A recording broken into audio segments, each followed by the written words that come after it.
Right, usual start of the day down in East Kent, so we're off to Cambridge this morning to go back to the fire damaged house, and then we need to nip down to Stanmore afterwards to look at a few issues on a property down there. So another kind of normal day for us when we're out and about. We are back at the fire damaged house near Cambridge that we looked at in the last video. Not a lot's changed, although we have now got the site secure, or as secure as can be, with Harris fencing to stop any kids coming around and playing at the weekend, which is my main concern.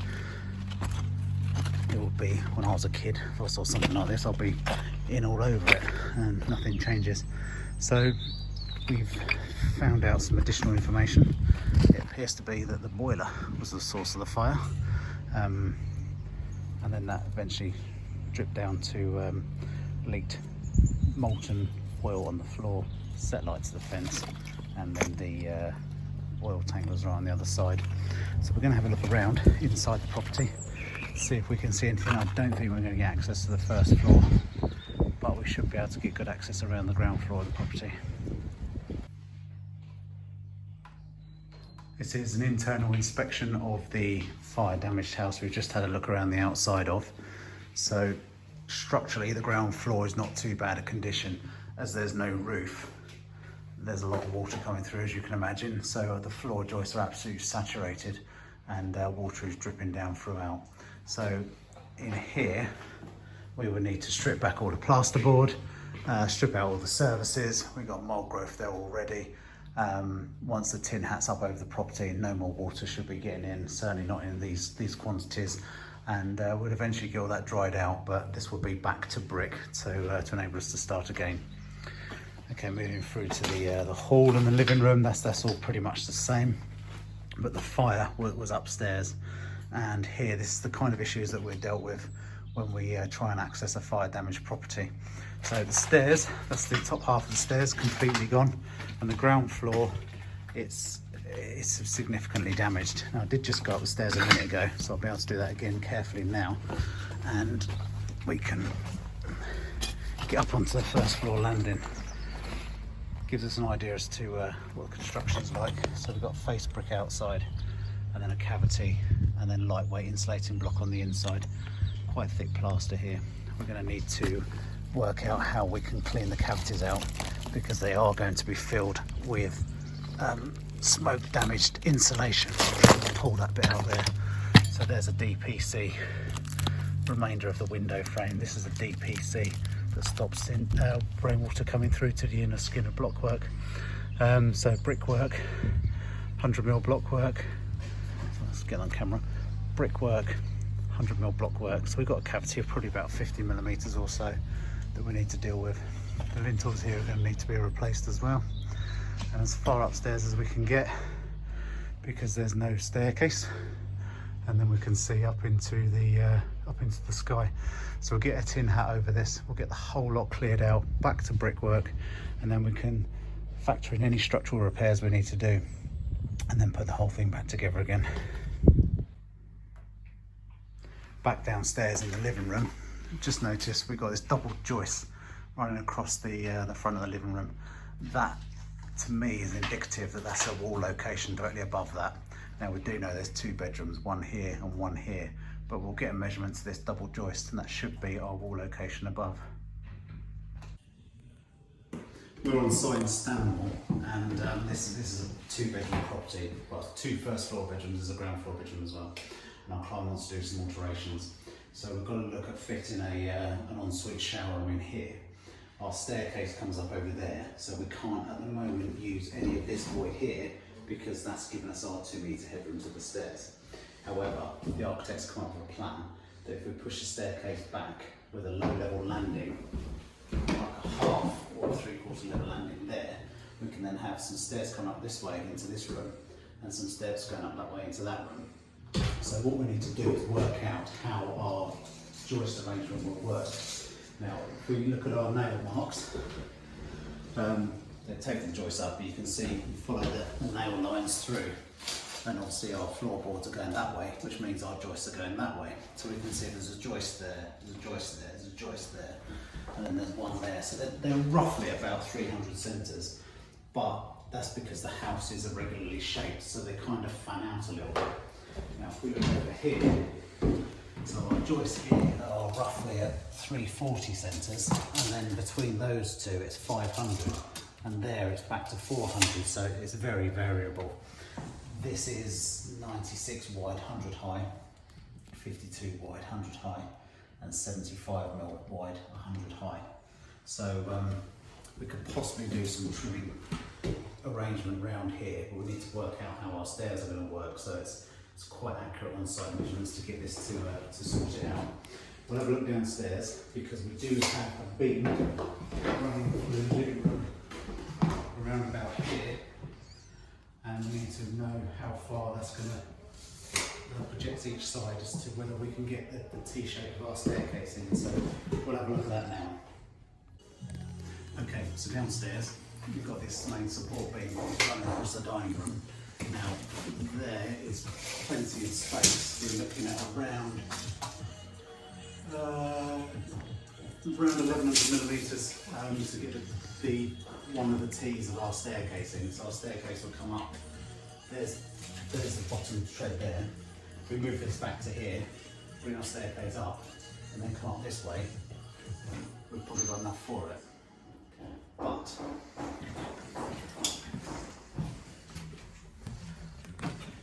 in here, the space is a lot less. Now we've only got about 100mm or so.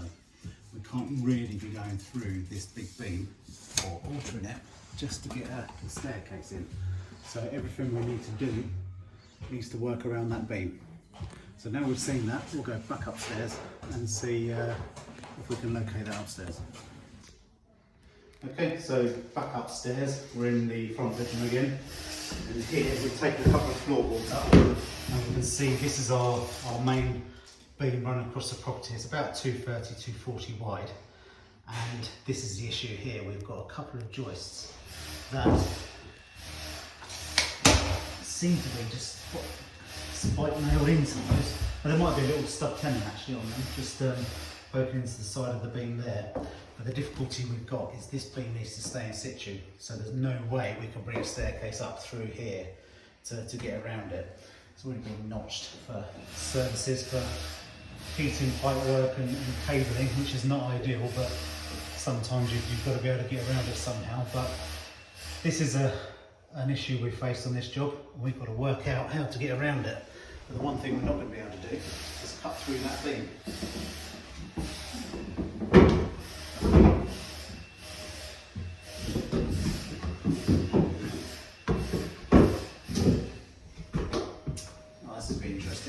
So we've taken up these are numbered for whatever reason, so that was number 2 that we took up from there. This is number 3 that's been taken up here. What we've got here is one of the oldest floor joists, but right next to it is something that's a bit newer. Why is it a bit newer? It's been replaced for some reason. It might have been a damp issue, we don't know. We've still only got roughly 100mm or so on the floorboard, on the floor joist, yeah, about 110 there.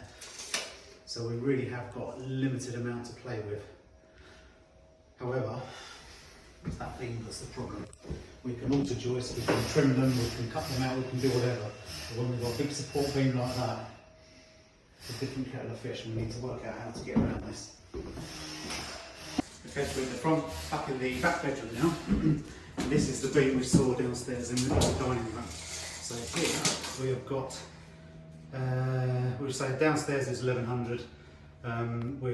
It's about 1100 mil, so slightly less, but that's not a major issue.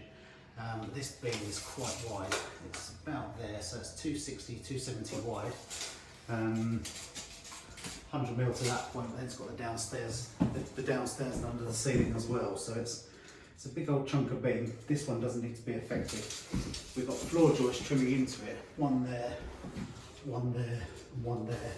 We could literally take that one out, take that one out. And that's our structural opening formed. The stairs can then have the nosing here, go down. But it's then how do we deal with that from there?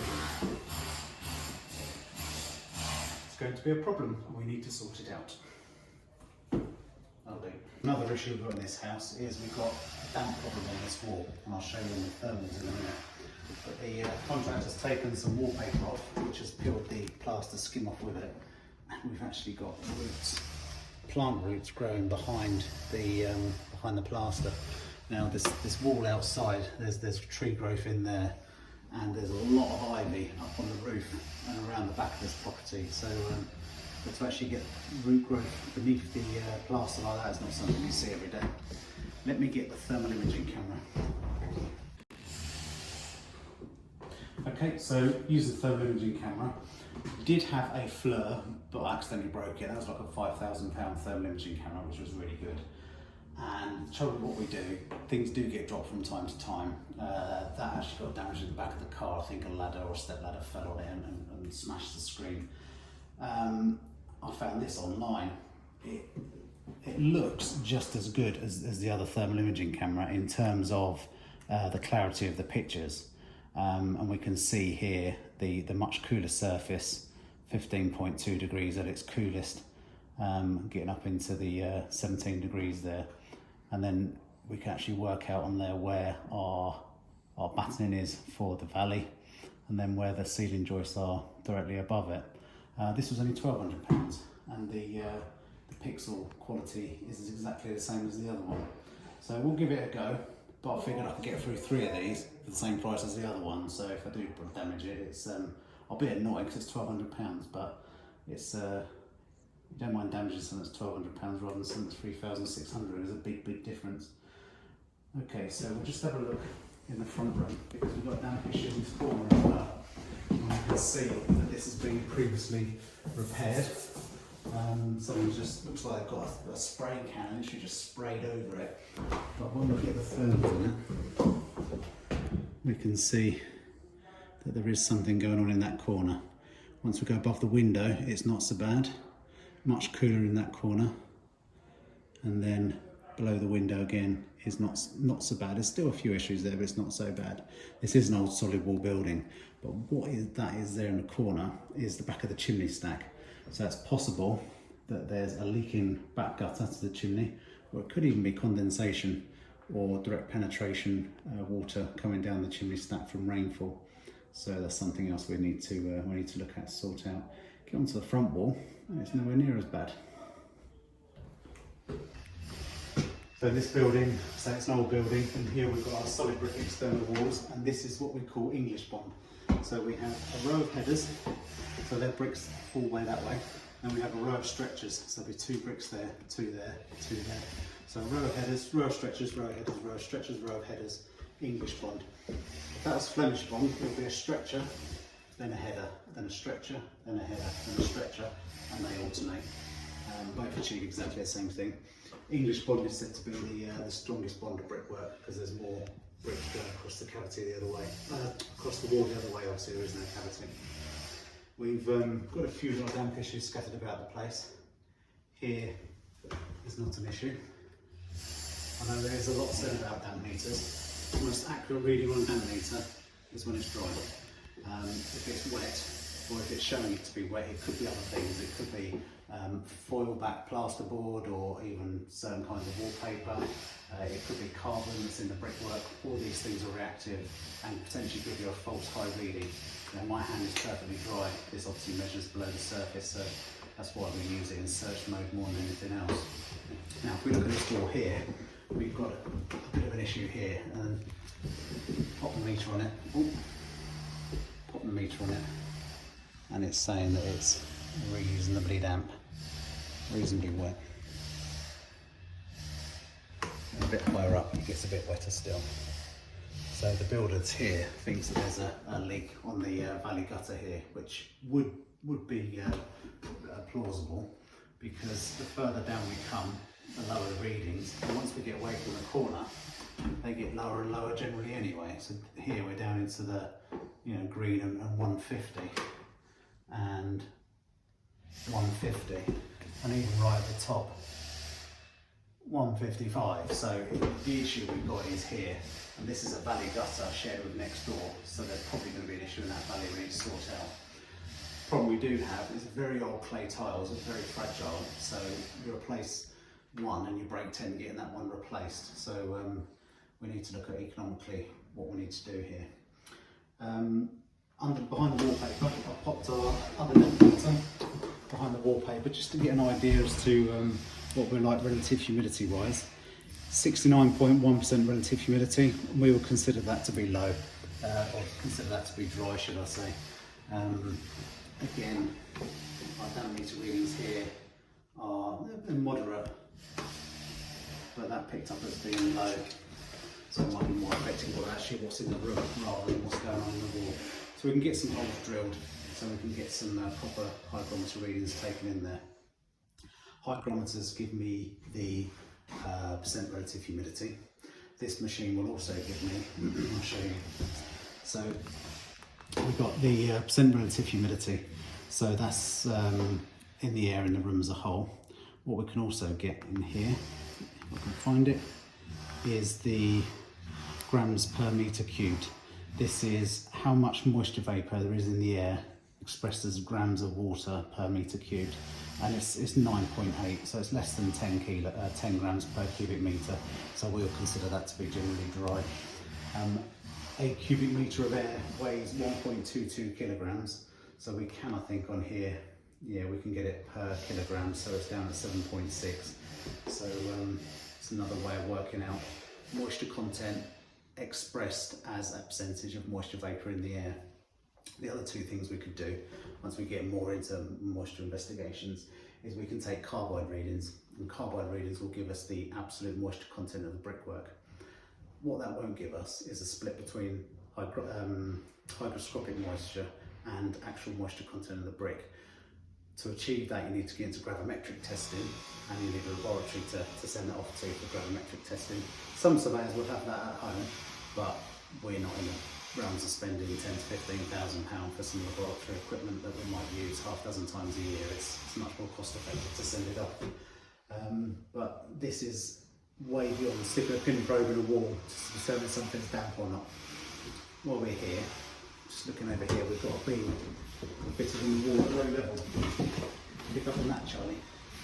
This was common in older buildings, and what they would do, because this was built long before the days of spirit levels or anything like that, a levelling beam would be installed once every 20-30 quarters or so, and that would be on a pendulum. So you'd have a plank of wood with a T on it that was absolutely square, and then there would be a string with a pendulum on it, so they could actually level around that, get that banging level, and carry on building the brickwork until they put another levelling course in to check its level. It is actually rotten here, so this suggests that there's been something going on here as well. Not sure if we can get a damp reading of that timber. It's a bit soft, but that's gone straight up to 22.5. Here, where it's a bit sounder, is 27.1 on the front wall. 12.5, so we consider that dry, and under the window